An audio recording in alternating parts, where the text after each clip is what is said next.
In the last video, I talked about how the president is elected and how the president can be impeached. हमने ये सब चीज़ें detail में पढ़ी थी and now in this video I'm going to talk about the powers of the president. मैं आपको already बता चुका हूँ कि जो प्रेसिडेंट है वो सिर्फ एक नॉमिनल हेड है। जो रियल एग्जीक्यूटिव पावर्स है वो prime minister with council of ministers के पास है। प्रेसिडेंट को बस सिग्नेचर करने होते हैं डॉक्यूमेंट्स पे और प्रेसिडेंट के नाम पे एग्जीक्यूट होती है चीज़ें, बट जो एग्जीक्यूट करता है वो prime minister and council of ministers करते हैं। बट फिर भी हम ये सब पावर्स प्रेसिडेंट की कहेंगे क्योंकि नाम उसका आता है। तो अब जो मैं आपको पावर्स बताऊंगा उसमें जो रियल एग्जीक्यूटिव होगा वो prime minister with council of ministers होगा, बट वो सब चीजें हम प्रेसिडेंट के अंडर में ही पड़ेगी क्योंकि प्रेसिडेंट के नाम पे एग्जीक्यूट हो रहा है वो। तो प्रेसिडेंट की पावर को हम 7 हेडिंग्स में डिवाइड कर देंगे। तो प्रेसिडेंट की पावर्स को हम 7 हेडिंग्स में कैटेगराइज कर देंगे। एक है उसकी एग्जीक्यूटिव पावर्स, एक है लेजिस्लेटिव पावर्स, एक है फाइनेंशियल पावर्स, फिर judicial powers, diplomatic powers, military powers and emergency powers. अब हम ये सारी पावर्स डिटेल में पढ़ेंगे।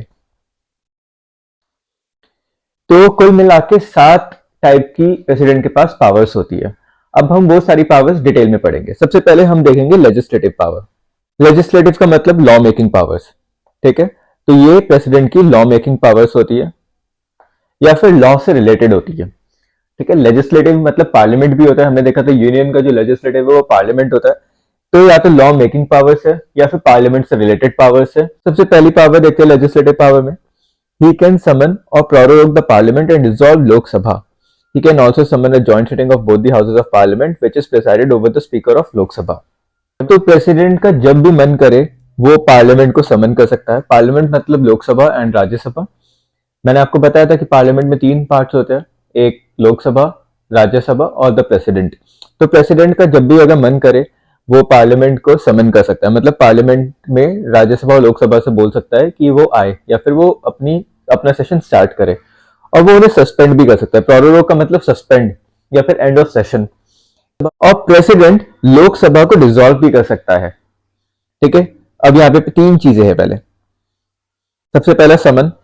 प्रेसिडेंट का जब भी मन करे प्रेसिडेंट लोकसभा या राज्यसभा या फिर दोनों को समन कर सकता है। समन का मतलब सेशन में ला सकता है, उनसे बोलेगा कि ठीक है अब तुम अपनी मीटिंग स्टार्ट करो।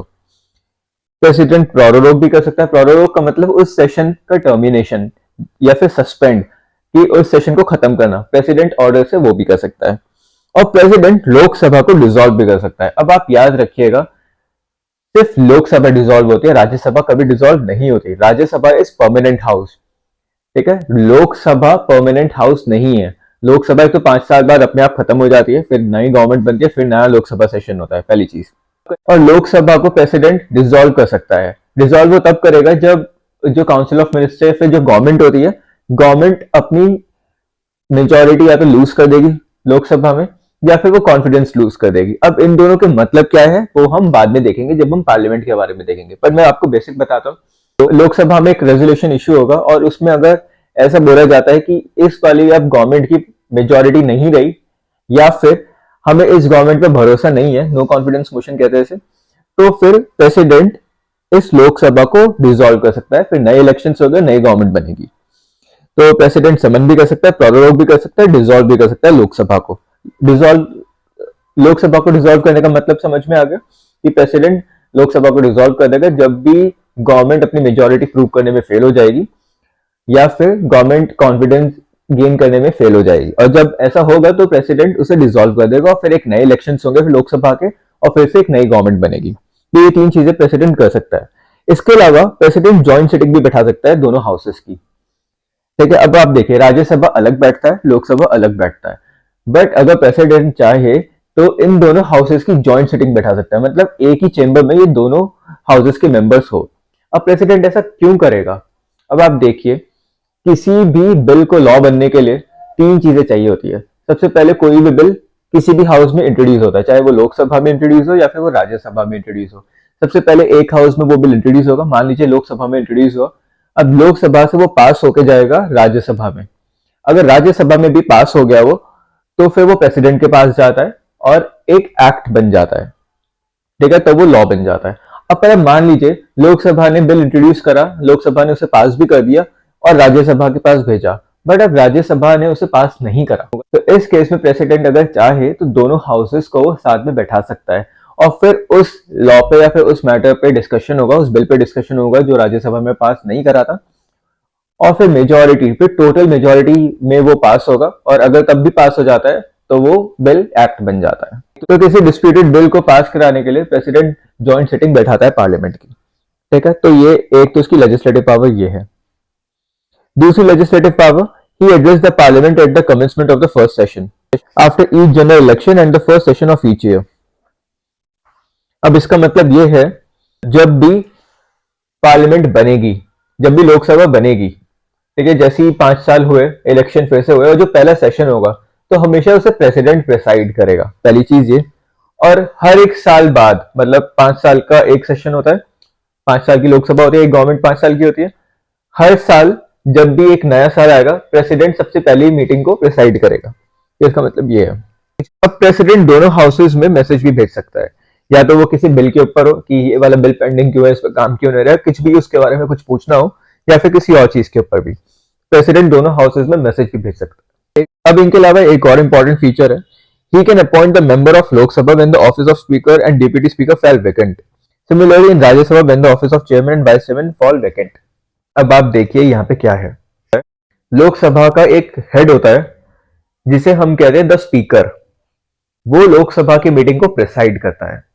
तो एक तरीके से आप समझिए, जो द स्पीकर होता है वो लोकसभा का हेड या फिर उसका प्रेसिडेंट या फिर उसका चेयरमैन या कुछ भी मान लीजिए, हम उसे द स्पीकर बोलते हैं। ये लोकसभा का ही होता है, राज्यसभा में स्पीकर नहीं होता। तो अगर स्पीकर नहीं होगा तो लोकसभा का सेशन कैसे स्टार्ट होगा, नहीं हो सकता, क्योंकि स्पीकर ही लोकसभा को प्रेसाइड करता है, उसे स्टार्ट करता है। तो अगर स्पीकर का ऑफिस वैकेंट हो, और स्पीकर के अलावा डिप्यूटी स्पीकर भी होता है, अगर स्पीकर प्रेजेंट ना हो या फिर स्पीकर अपनी ड्यूटी अभी नहीं निभा पा रहा, तो डिप्यूटी स्पीकर प्रेसाइड करता है। अगर स्पीकर और डिप्यूटी स्पीकर दोनों के ऑफिस वैकेंट हो, तो प्रेसिडेंट किसी भी लोकसभा के मेंबर को अपॉइंट कर देगा कि वो स्पीकर की ड्यूटीज को डिस्चार्ज करे। तो प्रेसिडेंट की एक ये भी पावर है, और ऐसा वो राज्यसभा में भी कर सकता है। अब राज्यसभा में तो स्पीकर होता नहीं है, तो राज्यसभा में होता है चेयरमैन, और चेयरमैन के नीचे आता है वाइस चेयरमैन। जैसे स्पीकर लोकसभा का हेड होता है, वैसे ही चेयरमैन राज्यसभा का हेड होता है। तो अगर राज्यसभा में चेयरमैन या फिर वाइस चेयरमैन का ऑफिस वैकेंट हो, तो भी प्रेसिडेंट किसी भी मेंबर ऑफ राज्यसभा को बोल सकता है कि वो चेयरमैन का ऑफिस ले और उसकी ड्यूटीज को ऑब्लिगेट करे। राज्यसभा में चेयरमैन होता कौन है? Vice president. जो राज्यसभा का चेयरमैन होता है वो हमेशा वाइस प्रेसिडेंट ऑफ इंडिया होता है, ये भी आपको याद होना चाहिए। तो so the vice president of India is the chairman of Rajya Sabha. ठीक है, ये एक पॉइंट है याद रखने का।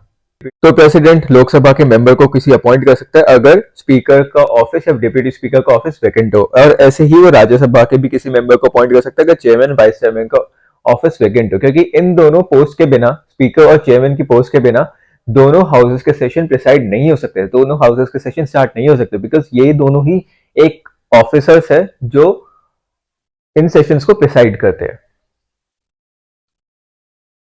अब इसके अलावा एक और इंपॉर्टेंट फीचर है, हमने देखा था कि एक इलेक्टेड मेंबर्स होते हैं और एक होते हैं नॉमिनेटेड मेंबर्स, राज्यसभा में या फिर लोकसभा में। लोकसभा में अब सारे इलेक्टेड मेंबर्स होते हैं, बट 2020 से पहले लोकसभा में 2 नॉमिनेटेड मेंबर्स भी होते थे जिसे प्रेसिडेंट नॉमिनेट करता था, वो 2 एंग्लो इंडिया कमेटी के होते थे।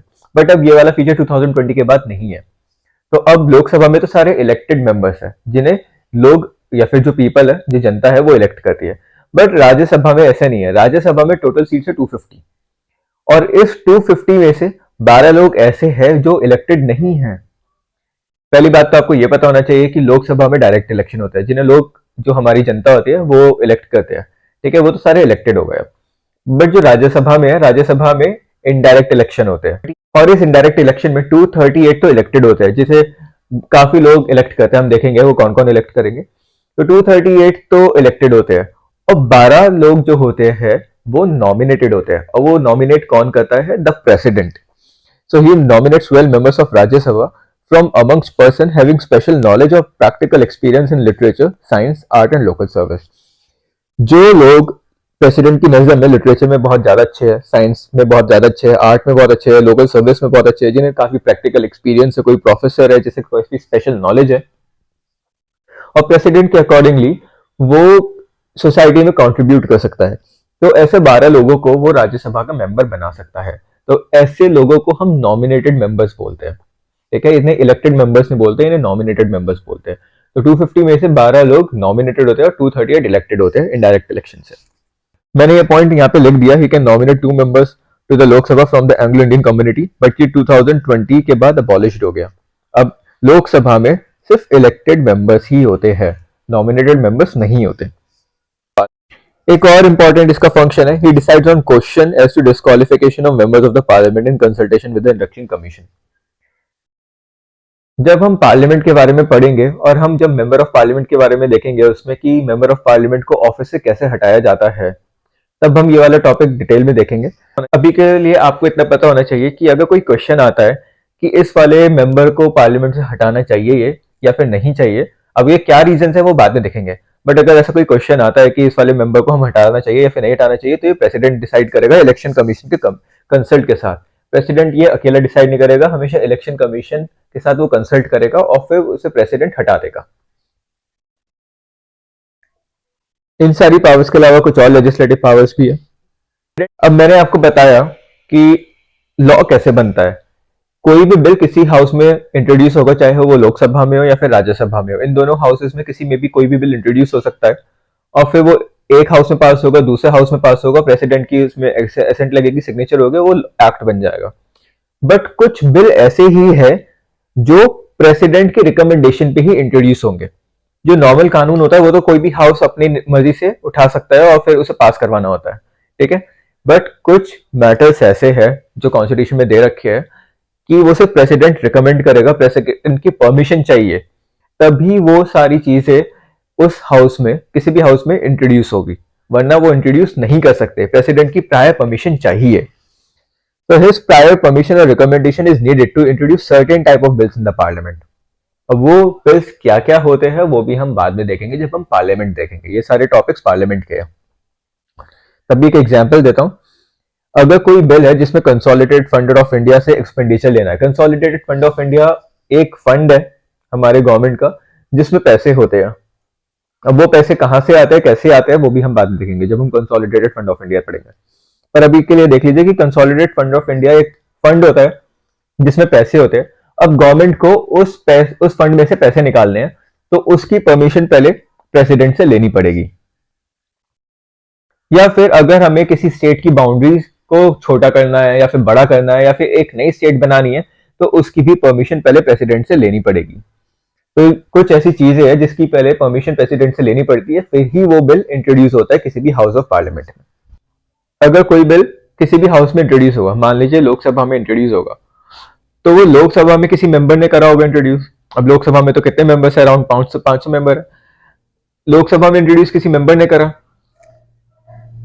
अब उसे पहले लोकसभा में पास कराना पड़ेगा, वो फिर दूसरे हाउस में जाएगा, राज्यसभा में पास होगा। अब जब वो राज्यसभा में पास हो गया तो वो जाएगा प्रेसिडेंट के पास।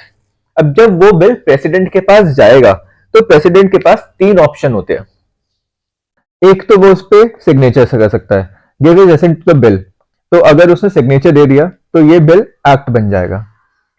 दूसरा, वो विदहोल्ड कर सकता है, अपने सिग्नेचर या फिर अपने एसेंट को विदहोल्ड कर सकता है। और इसका मतलब क्या है, या तो इस पर कोई एक्शन ना ले, अगर कोई एक्शन ना लेता है तो वो पेंडिंग हो जाएगा बिल अनलिमिटेड टाइम के लिए।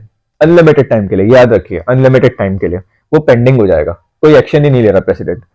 दूसरा, वो विदहोल्ड में क्या कर सकता है, उसे रिजेक्ट भी कर सकता है, और रिजेक्ट कर दिया तो वो अपने आप ही कैंसिल हो जाएगा बिल, ठीक है। या तो सिग्नेचर दे देगा या फिर वो पेंडिंग हो गया, रिजेक्ट होगा। और तीसरा, वो क्या करेगा, उस बिल को पार्लियामेंट में वापस भेज देगा। जब वो उस बिल को वापस पार्लियामेंट में भेजेगा तो फिर पार्लियामेंट के दोनों हाउसेस उस पर दोबारा से काम करेंगे। हो सकता है कोई रिकमेंडेशन उसमें ऐड करे, हो सकता है कुछ भी ऑल्टरेशन करे या फिर नहीं करे, पर अगर वो बिल फिर से पास हो गया पार्लियामेंट में, दोनों हाउसेस ने उसे फिर से पास करा, तो फिर प्रेसिडेंट को अपने सिग्नेचर देने पड़ेंगे। फिर प्रेसिडेंट के पास ऑप्शन नहीं है, प्रेसिडेंट को फिर अपने सिग्नेचर देने पड़ेंगे। तो he can return the bill for reconsideration of the parliament.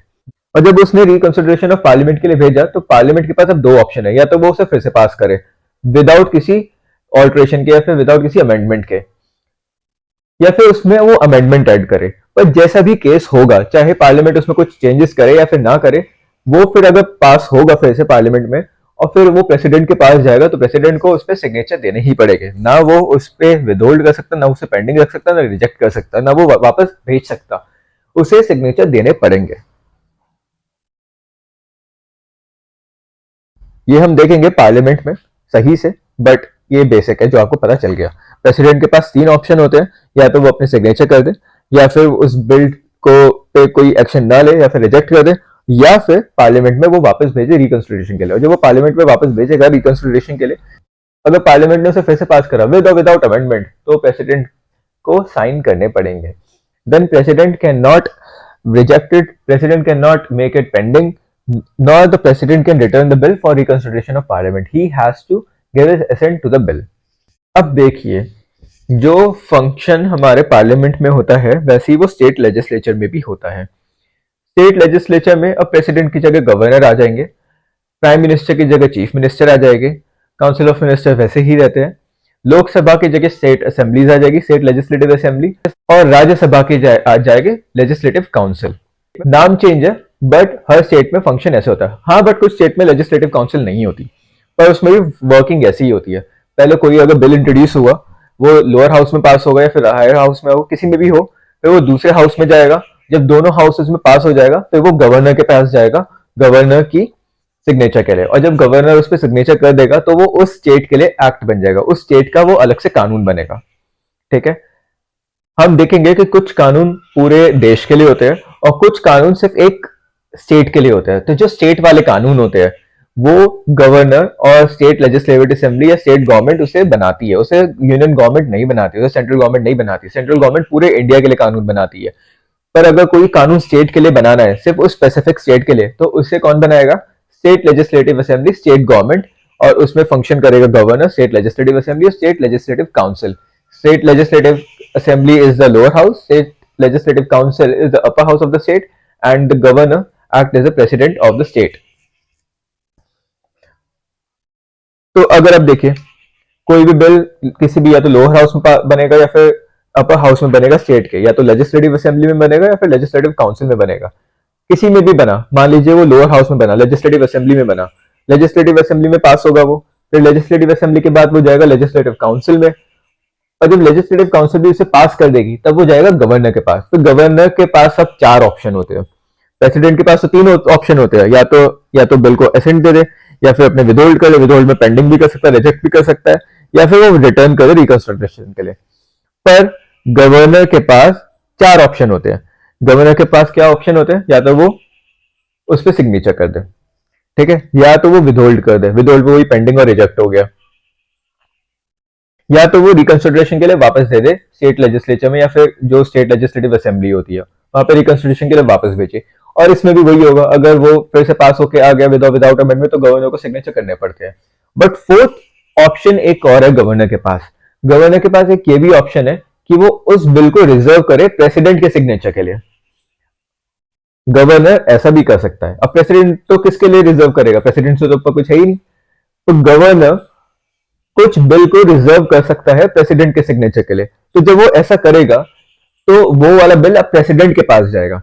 अब प्रेसिडेंट के पास 3 ऑप्शन है उस पर वर्क करने के लिए, या तो वो उस बिल पे सिग्नेचर कर दे, when a bill passed by state legislature is reserved by the governor for the consideration of the president can give his assent to the bill, या तो वो उस पर सिग्नेचर कर देगा, या वो विदहोल्ड करेगा, वही सेम पेंडिंग हो जाएगा उसमें, या फिर रिजेक्ट हो जाएगा, या फिर वो गवर्नर से बोलेगा कि इस बिल को फिर से स्टेट लेजिस्लेचर में भेजे रिकंसिडरेशन के लिए।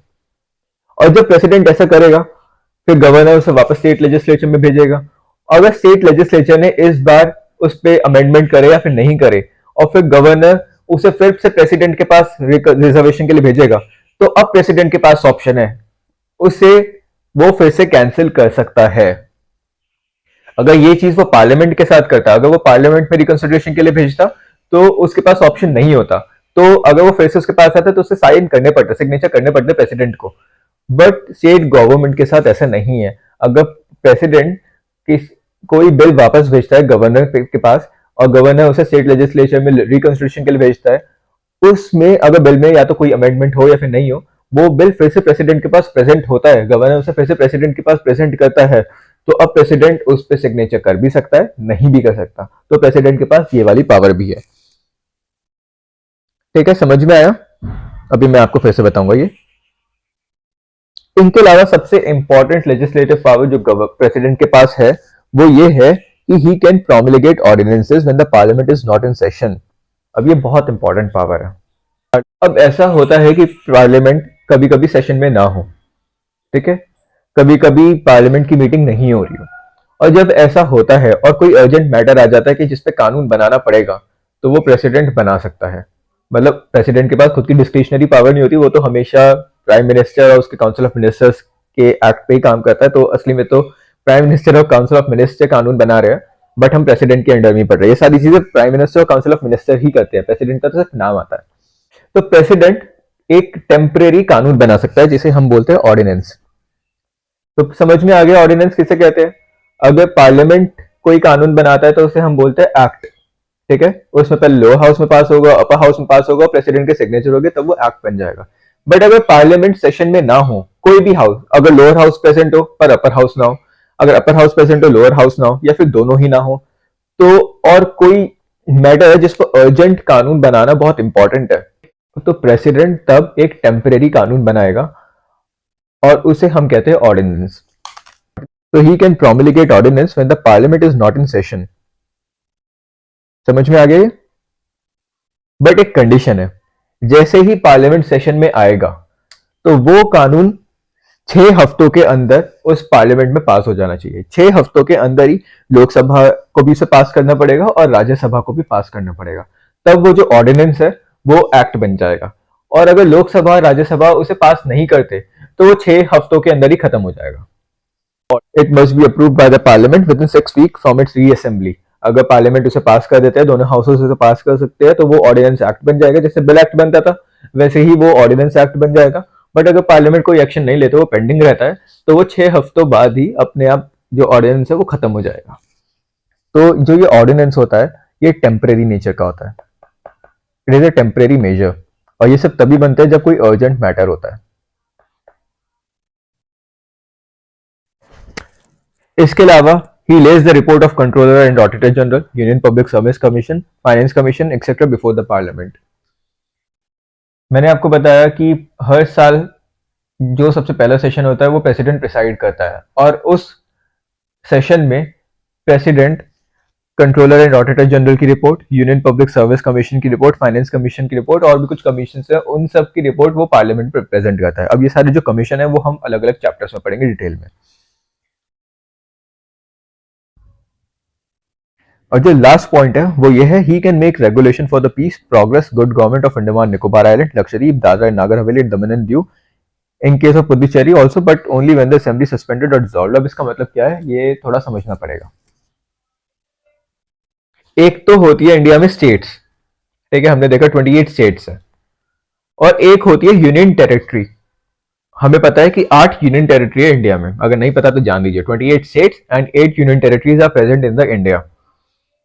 जो स्टेट्स होते हैं जैसे उत्तर प्रदेश, पंजाब, हरियाणा, बिहार, उड़ीसा, आंध्र प्रदेश, केरला, तमिलनाडु, ऐसे, ठीक है। स्टेट में क्या होता है, स्टेट में स्टेट लेजिस्लेचर होती है और गवर्नर होते हैं।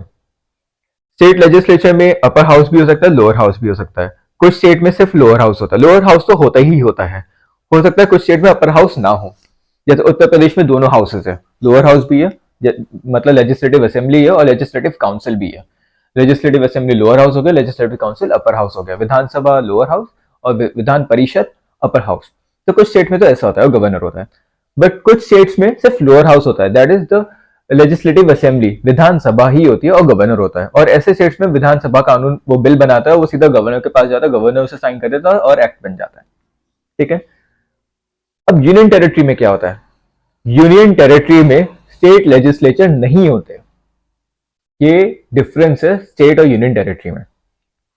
अब ऐसा क्यों? क्योंकि यूनियन टेरिटरी की जो पॉपुलेशन होती है बहुत कम होती है, वो एरिया बहुत छोटा होता है, उसमें पॉपुलेशन बहुत कम होती है, तो वहां पे लेजिस्लेचर की जरूरत नहीं पड़ती, स्टेट लेजिस्लेचर की जरूरत नहीं पड़ती, ना उसमें लोअर हाउस होता है, ना अपर हाउस होता है और ना गवर्नर होता है।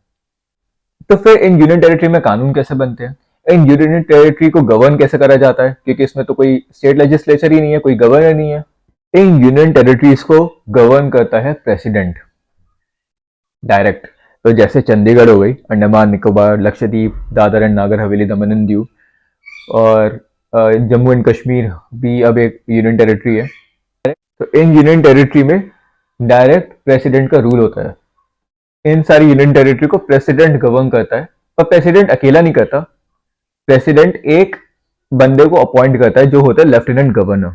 ये एडमिनिस्ट्रेटर होता है जो प्रेसिडेंट अपॉइंट करता है हर एक यूनियन टेरिटरी का, और पूरे यूनियन टेरिटरी में उस लेफ्टिनेंट गवर्नर का रूल होता है। ऑल्दो वो सारी चीजें प्रेसिडेंट को रिपोर्ट करता है, तो एक तरीके से प्रेसिडेंट ही पूरा एडमिनिस्ट्रेट कर रहा है। तो प्रेसिडेंट इस लेफ्टिनेंट जनरल को अपॉइंट करता है, लेफ्टिनेंट गवर्नर को अपॉइंट करता है, और वो लेफ्टिनेंट गवर्नर पूरे यूनियन टेरिटरी पे एडमिनिस्ट्रेट करता है, गवर्न करता है। तो ठीक है, स्टेट और यूनियन टेरिटरी में आपको डिफरेंस पता चल गया। स्टेट में स्टेट लेजिस्लेचर और गवर्नर होते हैं, पर यूनियन टेरिटरी में स्टेट लेजिस्लेचर गवर्न नहीं होता है। यूनियन टेरिटरी में सिर्फ लेफ्टिनेंट गवर्नर होता है जो डायरेक्ट प्रेसिडेंट अपॉइंट करता है उस यूनियन टेरिटरी के लिए, क्योंकि वहां की पॉपुलेशन इतनी कम होती है कि वहां पे स्टेट लेजिस्लेचर की जरूरत महसूस नहीं होती। बट दो यूनियन टेरिटरी ऐसी है जो एक्सेप्शन है, मतलब वहां पे स्टेट लेजिस्लेचर है, वहां पे स्टेट लेजिस्लेचर है और लेफ्टिनेंट गवर्नर भी है। ठीक है, लेफ्टिनेंट गवर्नर तो प्रेसिडेंट ने डायरेक्ट अपॉइंट कर रखा है, बट वहां पे स्टेट लेजिस्लेचर भी है। और ऐसा क्यों है? क्योंकि उन दो यूनियन टेरिटरी की जो पॉपुलेशन है वो काफी ज्यादा है, तो उसे अकेले लेफ्टिनेंट गवर्नर गवर्न नहीं कर सकता। उसके लिए उन्हें पूरा स्टेट लेजिस्लेचर चाहिए ताकि वो उन यूनियन टेरिटरीज के लिए कानून बना सके, क्योंकि उनकी पॉपुलेशन ज्यादा है। वो कौन कौन सी यूनियन टेरिटरी है? एक है हमारी कैपिटल दिल्ली, और एक है पुदुचेरी। तो ये दो यूनियन टेरिटरी ऐसी है जहां पे स्टेट लेजिस्लेचर भी है। ये एक एक्सेप्शन है, तो ये आप नॉर्मल रूल से अलग रखिए।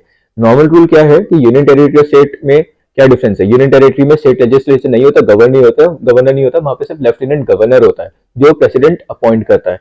तो मतलब वहां पे एक तरीके से प्रेसिडेंट रूल होता है। आप छोटे वर्ड्स में ये समझ लिए कि वहां पे प्रेसिडेंट रूल होता है। पर जो स्टेट होता है, स्टेट में स्टेट लेजिस्लेचर भी होता है और गवर्नर भी होता है। स्टेट लेजिस्लेचर में अपर हाउस भी हो सकता है और लोअर हाउस तो होता ही होता है। तो अब आप देखिए, he can make regulation for peace, progress and good government of the Andaman Nicobar islands. Andaman Nicobar UT है, तो वहां के लिए रेगुलेशंस बना सकता है पीस, प्रोग्रेस और गुड गवर्नमेंट के लिए। लक्षद्वीप भी एक यूटी है, तो वहां के लिए बना सकता है। Dadar Nagar Haveli and Daman and Diu भी पूरी एक यूटी होती है, और वहां के लिए भी एक कानून बना सकता है।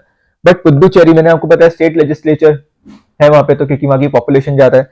पुदुचेरी के लिए भी बना सकता है, पर तभी जब वहां की असेंबली सस्पेंडेड हो या फिर डिसॉल्व हो, सेशन में ना हो। सेशन एक अलग बात हो गई, तब नहीं बना सकता अगर वो सेशन में ना हो। अगर वो सस्पेंड कर रखी है प्रेसिडेंट ने या फिर गवर्नर ने, या फिर डिसॉल्व हो रखी है, तब प्रेसिडेंट पुदुचेरी के लिए भी कानून बना सकता है। एक बार हम रिवीजन करते हैं लेजिस्लेटिव पावर्स का। तो प्रेसिडेंट कभी भी समन कर सकता है या फिर प्रोरोग, समन का मतलब बुलाना, प्रोरोग का मतलब खत्म करना। पार्लियामेंट को कभी भी वो समन और प्रोरोग कर सकता है, और लोकसभा को डिसॉल्व भी कर सकता है। हमने देख लिया डिसॉल्व का मतलब क्या होता है। डिसॉल्व का मतलब होता है कि लोकसभा को टर्मिनेट कर दो, मतलब पूरा खत्म ही कर दो। और ऐसा तब होता है जब लोकसभा की जो गवर्नमेंट होती है, जो प्राइम मिनिस्टर और काउंसिल ऑफ मिनिस्टर होते हैं, वो गवर्नमेंट होती है। अगर ये गवर्नमेंट लोकसभा की मेजोरिटी में नहीं रहते या फिर लोकसभा की कॉन्फिडेंस को प्रूव करने में फेल हो जाते हैं, तब प्रेसिडेंट लोकसभा को डिसॉल्व कर सकता है। इसके अलावा प्रेसिडेंट इन दोनों बोथ द हाउसेस की जॉइंट सिटिंग कर सकता है। लोकसभा और राज्यसभा को वो साथ में बैठा सकता है, और ऐसा प्रेसिडेंट कब करता है? जब किसी कानून के ऊपर कोई मैटर हो। अगर कोई कानून बना, मतलब कोई बिल बना और वो एक हाउस में पास हो गया, दूसरे हाउस में पास नहीं हो, कोई डिस्प्यूट है, तो प्रेसिडेंट उन दोनों सिटिंग को बैठा के उस डिस्प्यूट को खत्म कर सकता है, वो कानून पास करा सकता है। तो इसलिए जॉइंट सिटिंग होती है, और ये जॉइंट सिटिंग स्पीकर प्रोसाइड करता है। ये भी एक आपको याद रखना है, ये मैंने आपको पहले नहीं बताया। मैंने आपको देखा स्पीकर कौन होता है? लोकसभा का हेड। और चेयरमैन कौन होता है? राज्यसभा का हेड। पर जब ये दोनों हाउस एक साथ बैठेंगे तो इसका हाउस जॉइंट सिटिंग का हेड होगा स्पीकर, लोकसभा वाला। चेयरमैन प्रिसाइड नहीं करेगा जॉइंट सिटिंग को। इसके अलावा ये जो सबसे पहला सेशन होता है पार्लियामेंट का, वो स्टार्ट करता है, और हर साल भी यही प्रिसाइड करता है। इसमें वो अलग अलग रिपोर्ट प्रेजेंट करता है, जैसे यूपीएससी की रिपोर्ट प्रेजेंट करता है, और ऑडिटर कंट्रोलर जनरल की रिपोर्ट प्रेजेंट करता है, फाइनेंस कमीशन की रिपोर्ट प्रेजेंट करता है फर्स्ट सेशन में। ये दोनों हाउसेस में किसी भी हाउस को मैसेज भेज सकता है, या तो वो किसी बिल के ऊपर हो या किसी और मैटर पे भी हो, तो ये मैसेज भी भेज सकता है। जब स्पीकर या फिर डिप्टी स्पीकर लोकसभा में नहीं हो, तो ये लोकसभा के किसी भी मेंबर को अपॉइंट कर सकता है ताकि वो स्पीकर की ड्यूटी को एग्जीक्यूट करे। और ऐसा वो राज्यसभा में भी कर सकता है जब चेयरमैन और वाइस चेयरमैन की सीट वो वैकेंट हो। ये राज्यसभा में 12 लोगों को नॉमिनेट करता है, जो नॉलेज जिन्हें नॉलेज होती है, प्रैक्टिकल एक्सपीरियंस होता है, literature, science, art and local service. मैंने आपको बता दिया इलेक्टेड लोग कौन होते हैं, नॉमिनेटेड मेंबर्स कौन होते हैं। लोकसभा में ये पहले कर सकता था, बट ये 2020 में खत्म हो गया, इसलिए हम नहीं पढ़ेंगे। 2 लोगों को कर सकता था एंग्लो इंडियन कम्युनिटी के। उसके अलावा अगर किसी मेंबर ऑफ पार्लियामेंट को डिस्क्वालीफाई करना हो तो उसका क्वेश्चन प्रेसिडेंट डिसाइड करेगा इलेक्शन कमीशन के कंसल्टेशन के साथ।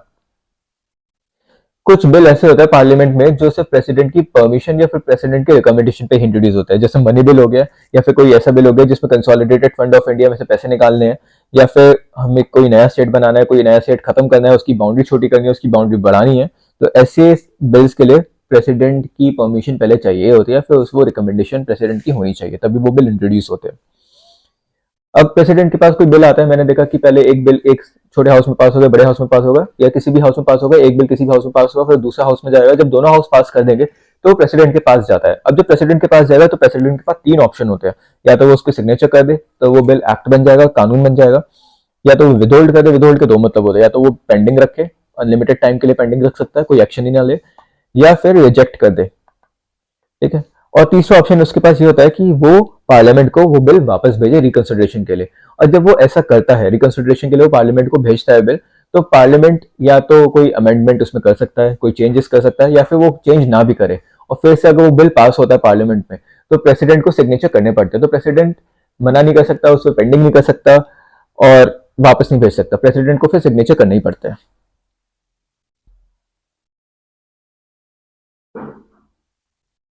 मैंने आपको ये भी बताया सेम चीज स्टेट लेजिस्लेचर में भी होती है। अगर स्टेट लेजिस्लेचर में लोअर हाउस में या बिल पास हुआ, वो अपर हाउस के पास जाएगा, अपर हाउस में भी पास हो गया तो गवर्नर के पास जाएगा।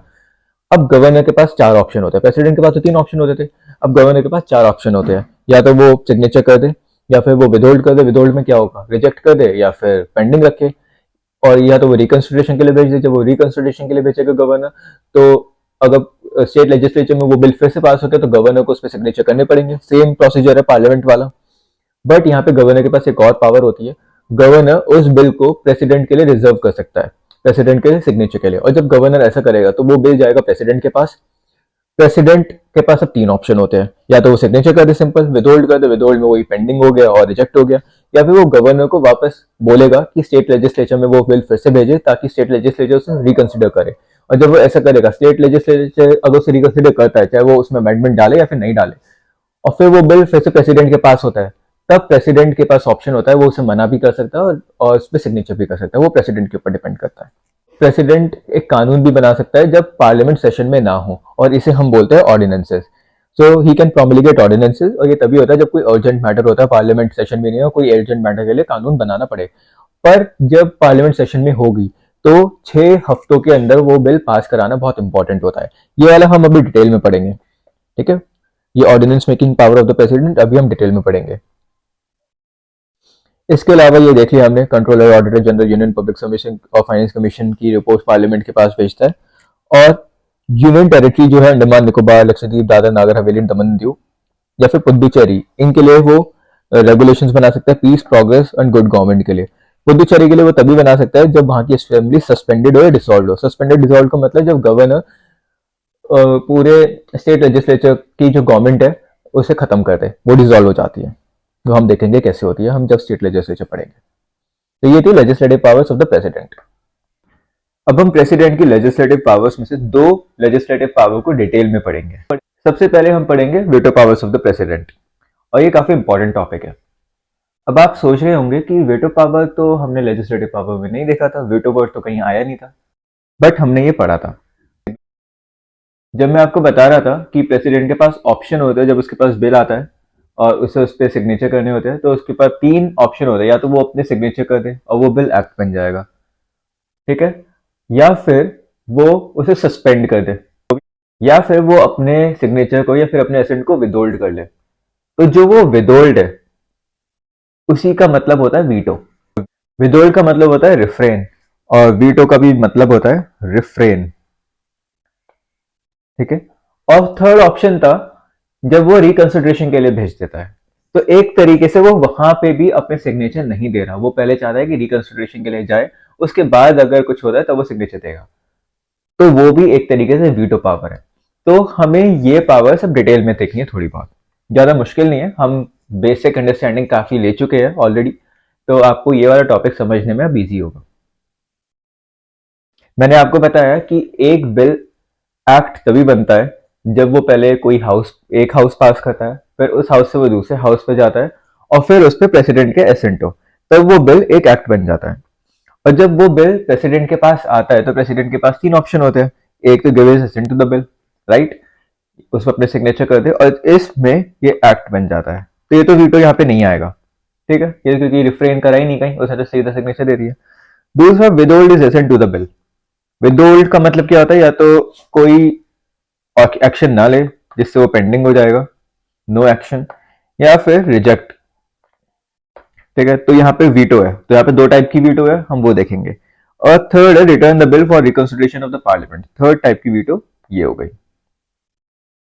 तो प्रेसिडेंट के पास वीटो पावर है बिल को लेके, जिसमें वो अपने विदहोल्ड कर सकता है एसेंट, तो इसी को हम वीटो कहते हैं। वीटो पावर प्रेसिडेंट की यही होती है, जो हम ऑलरेडी पढ़ चुके हैं, हमने बेसिक अंडरस्टैंडिंग ले ली इस चीज की, बस अब हम उसी चीज को डिटेल में पढ़ेंगे। तो चार टाइप की वीटो पावर होती है।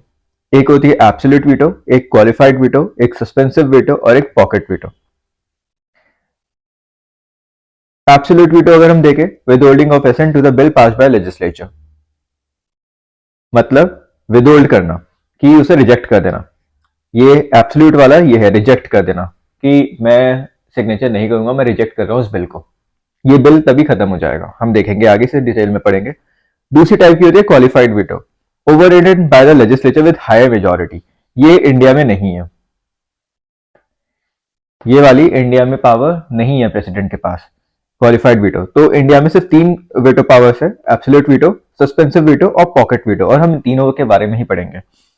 थर्ड है suspensive veto, overridden by legislature by simple majority. हाँ, सस्पेंसिव वीटो है, क्योंकि जब प्रेसिडेंट ये रिकंसिडरेशन के लिए भेजता है और फिर जब हाउस फिर से सिंपल मेजोरिटी में ही पास करता है, वो दोनों हाउसेस, जब वो बिल फिर से पास होके आता है प्रेसिडेंट के पास, तो प्रेसिडेंट को सिग्नेचर देना पड़ता है, तो वो है suspensive veto, overridden by legislature by simple majority. मतलब लेजिस्लेचर ने सीधा ओवरराइड कर दिया एक छोटी सिंपल मेजोरिटी के साथ। हायर मेजोरिटी यहाँ पे नहीं दिखाई थी, इसलिए यहाँ पे क्वालिफाइड वीटो नहीं है, बस सिंपल मेजोरिटी दिखाई, तो ये सस्पेंसिव वीटो आ गई। तो एब्सोल्यूट वीटो कौन सी है, रिजेक्ट करने वाली, कि प्रेसिडेंट प्रेसिडेंट अपने एसेंट को रिजेक्ट कर रहा है, नहीं दे रहा, वो एब्सोल्यूट हो गई। सस्पेंसिव कौन सी हो गई, जब वो रिकंसिडरेशन के लिए भेज रहा है, ये वाली सस्पेंसिव हो गई। और pocket veto, taking no action on the bill, और ये है पेंडिंग वाली। तो आपको तीन वीटो पावर्स याद रखनी है, एब्सोल्यूट वीटो, सस्पेंसिव वीटो और पॉकेट वीटो। अब हम इन पावर्स को डिटेल में पढ़ेंगे। सबसे पहले हम देखेंगे एब्सोल्यूट वीटो। इसका मतलब है the power of president to withhold assent. मैंने आपको बता दिया कि उसे रिजेक्ट करना। Bill ends and does not become an act. Obviously अब जब प्रेसिडेंट उसे रिजेक्ट कर रहा है, तो बिल अपने आप ही खत्म हो जाएगा, तो अब वो एक्ट नहीं बनेगा। ये सिर्फ दो चीजों में होती है, ये नहीं कि सारे बिल्स पे होती है, ये दो चीजों में होती है। एक तो with respect to private members bill. अब प्राइवेट मेंबर्स क्या है, वो भी हम देखेंगे। और with respect to government bills when the cabinet resigns and new cabinet advises the president not to give his assent to such bill। अब पहले मैं आपको ये बताना चाहता हूँ कि प्राइवेट मेंबर कौन होता है, गवर्नमेंट मेंबर क्या होता है। लोकसभा और राज्यसभा दोनों में ही एक प्राइवेट मेंबर होता है और एक गवर्नमेंट मेंबर होता है, ठीक है। प्राइवेट मेंबर वो होता है जो गवर्नमेंट का पार्ट नहीं होता। अब आप सोच रहे हैं कि ऐसा कैसे हो सकता है कि कोई गवर्नमेंट का पार्ट कैसे नहीं होता, ऐसा होता है। प्राइवेट मेंबर वो होता है जो मिनिस्टर नहीं होता। मिनिस्टर कौन होता है, रूलिंग पार्टी में कोई बंदा होता है, वो मिनिस्टर होता है हमेशा, और गवर्नमेंट वो ही बनाते हैं, जो इलेक्शन जीतते हैं गवर्नमेंट को ही बनाते हैं। और अब मान लीजिए एक तरफ कांग्रेस है, एक तरफ बीजेपी है, बीजेपी मेजोरिटी जीत गई, ठीक है, बीजेपी ने अपनी गवर्नमेंट बना ली, कांग्रेस वाली मेजोरिटी नहीं जीत पाई और उनकी गवर्नमेंट नहीं बनी। तो क्या इसका मतलब ये है कि वो लोकसभा में बैठ ही नहीं पाएंगे? किसी ने तो उस पार्टी को वोट करके उन्हें उस एरिया का, उस कॉन्स्टिट्यूंसी का मेंबर बनाया था, मेंबर ऑफ पार्लियामेंट। बट इसका मतलब ये नहीं है कि वो गवर्नमेंट बने, या फिर उसका मतलब ये नहीं कि वो मिनिस्टर बने। मिनिस्टर वही बनेगा जो मेजोरिटी में आएगा, जो रूलिंग पार्टी में जीतेगा, और वो भी जब प्राइम मिनिस्टर डिसाइड करेगा कि हाँ ये वाला बंदा मिनिस्टर बैठेगा। तो जो मिनिस्टर होता है वो ही गवर्नमेंट मेंबर होता है, और जो मिनिस्टर नहीं होता वो प्राइवेट मेंबर होता है। सिंपल वर्ड्स में आप ऐसे समझ लीजिए। तो जो प्राइवेट मेंबर बिल होते हैं, जो एक तरीके से अपोजिशन पार्टी वाले बिल होते हैं, ठीक है, अपोजिशन पार्टी वाले मिनिस्टर्स नहीं होते, तो अपोजिशन पार्टी वाले जो लोग होते हैं, जो मिनिस्टर नहीं होते, वो प्राइवेट मेंबर्स हो गए, और गवर्नमेंट मेंबर्स वही हो गए जो मिनिस्टर होते हैं, सिंपल।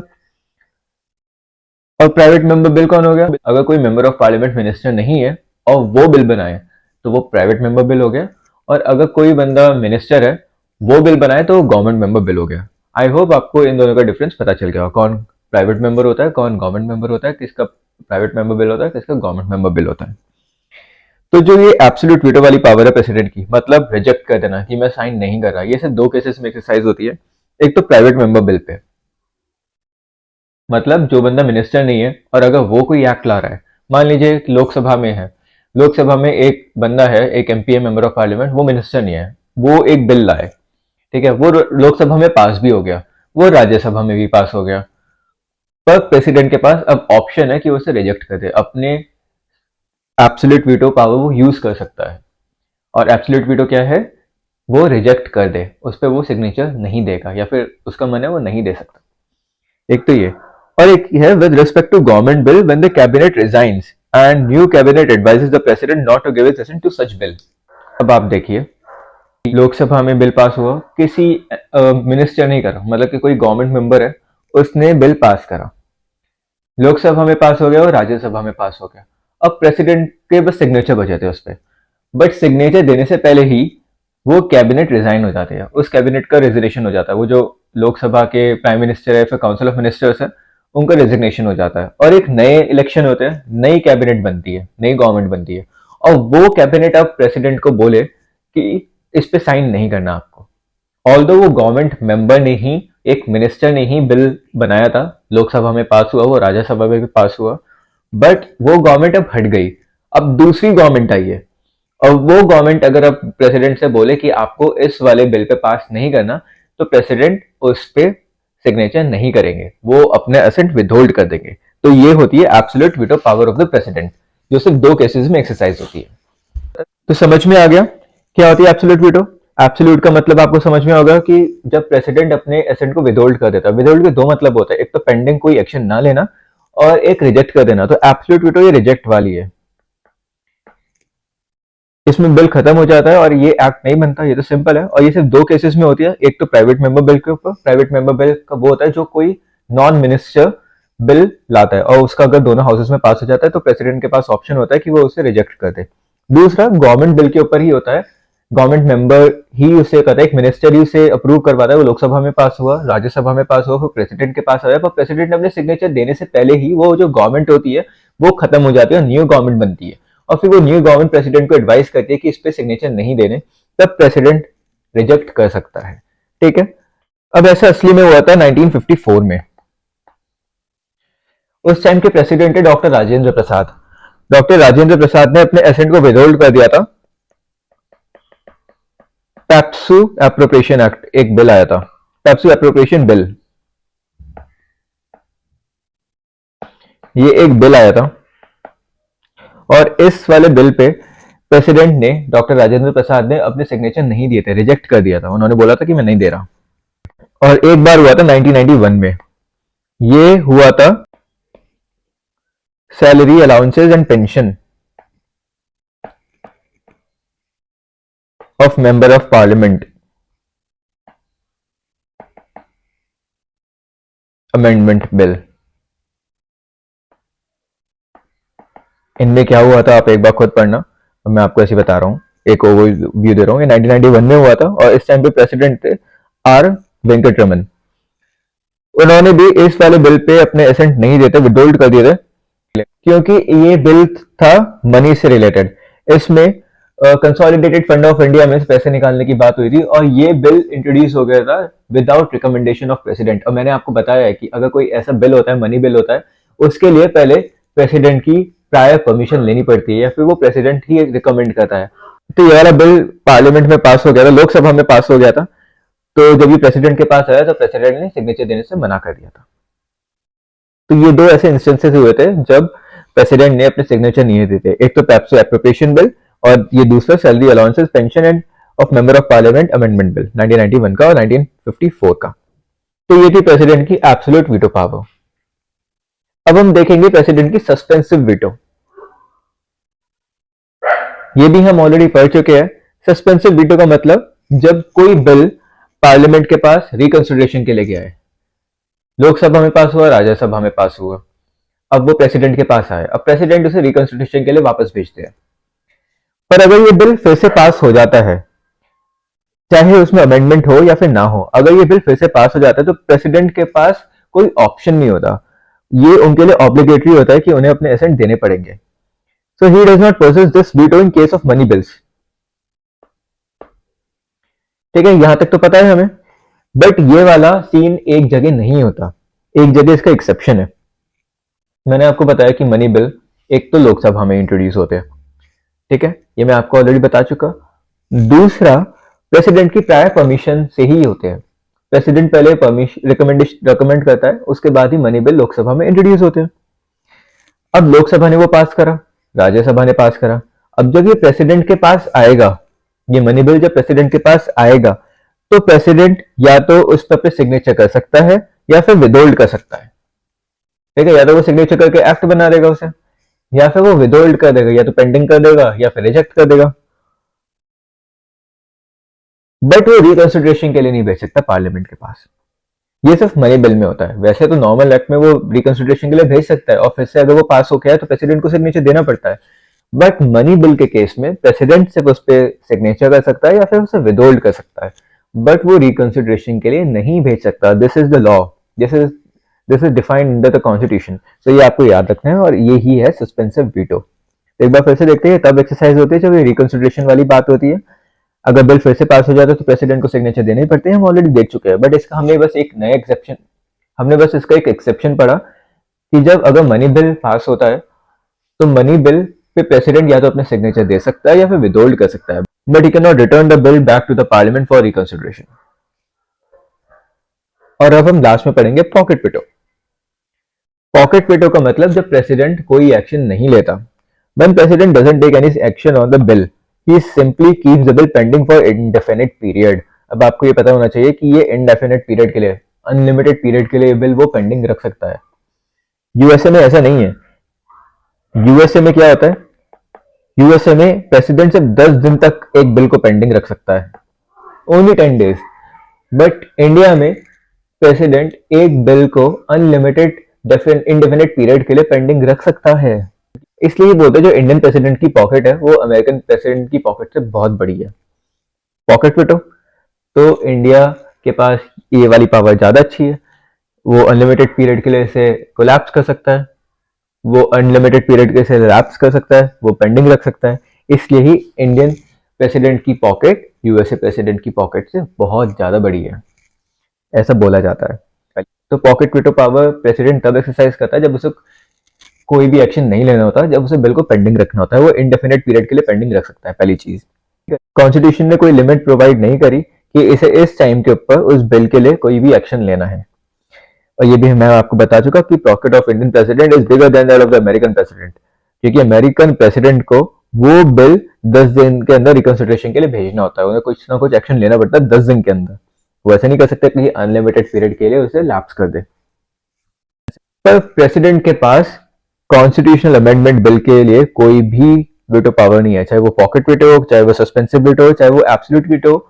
कोई भी वीटो पावर प्रेसिडेंट के पास कॉन्स्टिट्यूशनल अमेंडमेंट बिल के लिए नहीं है। अगर कॉन्स्टिट्यूशनल अमेंडमेंट बिल बनता है, वो दोनों हाउसेस में पास होता है, तो प्रेसिडेंट को उस पर सिग्नेचर देने ही पड़ेंगे। ना वो उसे विदहोल्ड कर सकते, ना वो उसे लैप्स कर सकते, मतलब कोई एक्शन नहीं ले सकते, पेंडिंग भी नहीं रख सकते, ना वो रिकंसिडरेशन के लिए भेज सकते हैं, उन्हें उस पर सिग्नेचर करने ही पड़ेंगे। तो एक ऐसा ऑब्लिगेशन है प्रेसिडेंट के पास सिर्फ कॉन्स्टिट्यूशनल अमेंडमेंट बिल के ऊपर। तो एक तरीके से हमने दो एग्जाम्पशन देखे, एक तो मनी बिल के ऊपर कि मनी बिल में प्रेसिडेंट रिकंसिडरेशन के लिए नहीं भेज सकता, बाकी सब वो जो करते थे वो कर सकते थे, बट रिकंसिडरेशन के लिए नहीं भेज सकते। और दूसरा कॉन्स्टिट्यूशन अमेंडमेंट बिल के लिए कि प्रेसिडेंट के पास कॉन्स्टिट्यूशन अमेंडमेंट बिल के लिए कोई भी वीटो पावर नहीं है। अगर कॉन्स्टिट्यूशन अमेंडमेंट बिल उनके पास आता है तो उन्हें सिग्नेचर करके उसे कॉन्स्टिट्यूशन अमेंडमेंट एक्ट बनाना ही पड़ेगा। ठीक है, समझ में आ गया। तो ये थी प्रेसिडेंट की वीटो पावर। पॉकेट वीटो का भी एक एग्जाम्पल है। 1986 में प्रेसिडेंट थे प्रेसिडेंट जेल सिंह। उन्होंने ये पॉकेट वेटो की पावर एक्सरसाइज करी थी Indian post office amendment bill के ऊपर।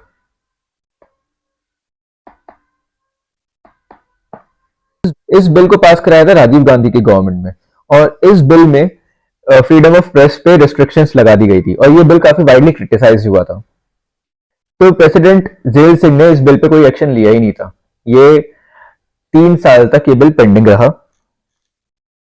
फिर 3 साल बाद नए प्रेसिडेंट आए थे, प्रेसिडेंट आर वेंकटरमन।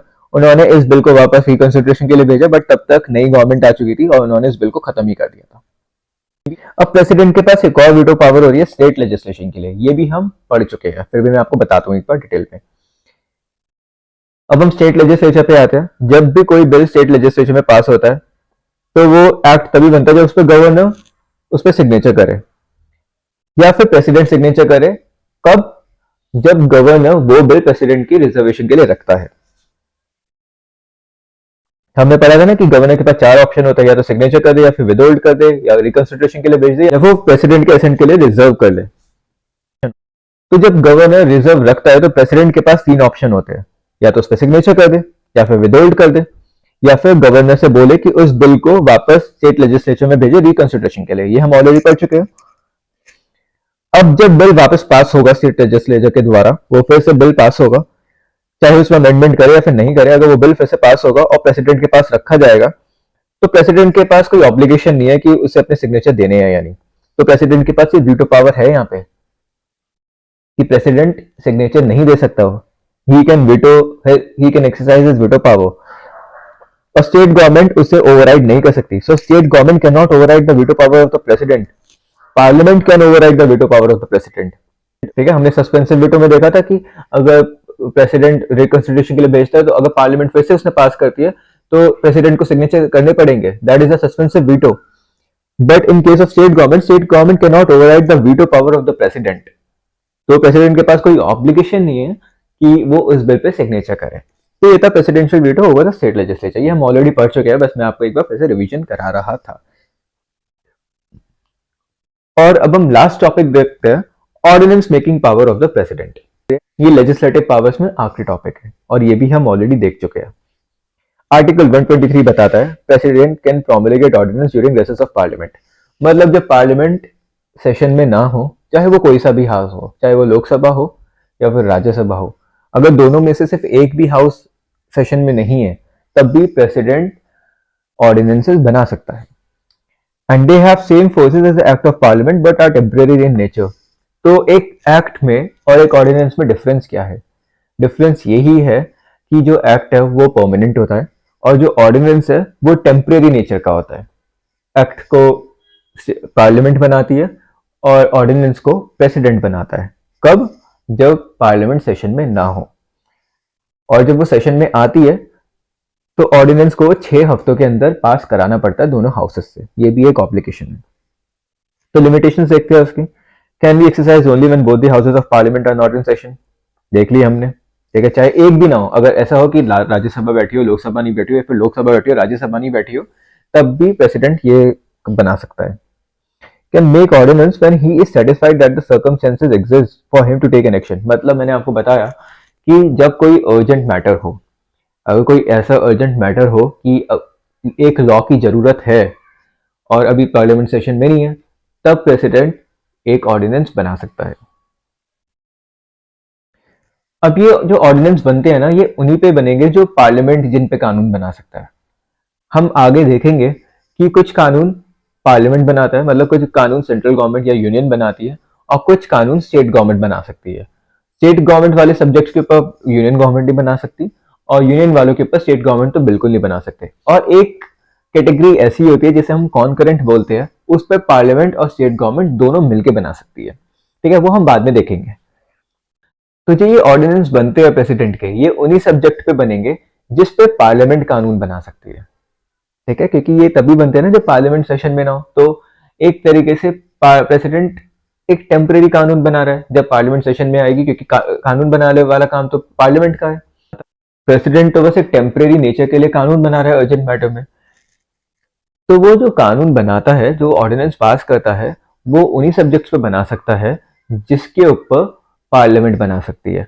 तो प्रेसिडेंट उन सब्जेक्ट के ऊपर कानून नहीं बना सकता जिनके ऊपर स्टेट गवर्नमेंट बनाती है, क्योंकि स्टेट गवर्नमेंट तो बैठी है, अगर उन्हें कानून बनाना होगा तो स्टेट गवर्नमेंट बना लेगी, स्टेट लेजिस्लेचर बना लेगा, तो प्रेसिडेंट क्यों अपने ऑर्डिनेंस क्यों इशू करे। समझ में आ गया, प्रेसिडेंट सिर्फ उन्हीं के ऊपर, उन्हीं सब्जेक्ट के ऊपर कानून बना सकता है जिसके ऊपर पार्लियामेंट कानून बना सकती है। So the ordinance can be issued only on those subjects on which Parliament can make law and also has same limitation as an act of Parliament. और ये मैं आपको बता चुका कि every ordinance must be placed before Parliament when it assembles 6 weeks के अंदर। ठीक है, अगर ये ऑर्डिनेंस दोनों हाउस ने अप्रूव कर लिया तो एक्ट बन जाएगा, सिंपल। अगर इस ऑर्डिनेंस पे कोई एक्शन नहीं लिया तो 6 हफ्तों के अंदर ये खत्म हो जाएगा, सीज टू बी एग्जिस्ट। और अगर दोनों हाउसेस ने इस ऑर्डिनेंस को डिसअप्रूव कर दिया तो ये 6 हफ्तों से पहले भी खत्म हो सकता है। So that was the ordinance making power of the president। क्या क्या आर्टिकल 123 बताता है कि प्रेसिडेंट ऑर्डिनेंस बना सकता है और उसका इफेक्ट, उसकी फोर्स सेम ही होगी जैसे पार्लियामेंट बनाता है, बट टेम्परेरी इन नेचर है, लिमिटेशन सब देख चुके। ये तभी बना सकता है जब कोई हाउस पार्लियामेंट का सेशन में ना हो। दूसरा, ये तभी बना सकता है जब एक अर्जेंट मैटर हो।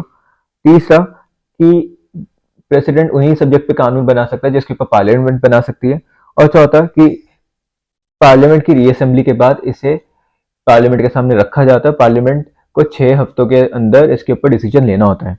अगर पार्लियामेंट डिसीजन लेती है, अप्रूव कर देती है, तो ये एक्ट बन जाता है। अगर पार्लियामेंट कोई एक्शन नहीं लेती तो ये 6 हफ्तों के अंदर अपने आप खत्म हो जाता है। और अगर पार्लियामेंट डिसअप्रूव कर दिए तो ये 6 हफ्तों के पहले भी खत्म हो जाता है। तो ये थी legislative powers of the president. अब नेक्स्ट वीडियो में मैं आपको एग्जीक्यूटिव पावर्स और प्रेसिडेंट की बाकी जितनी भी पावर्स बची है वो बताऊंगा।